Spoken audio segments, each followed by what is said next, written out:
Так, ну, наприклад, як коли там на похорон в Індії одягають біле, так, в нас одягають чорне, так. Тобто різне розуміння цього, але ам, як це сказати, але поділяється певними групами.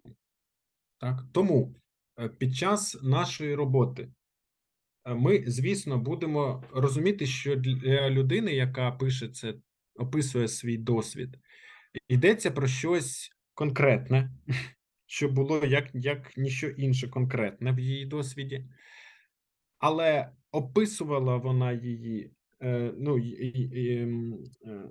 цей стан, так, або цей досвід, або відштовхуючись від свого особистого досвіду, або культурного досвіду, або занурювалась аж в саме архетипне.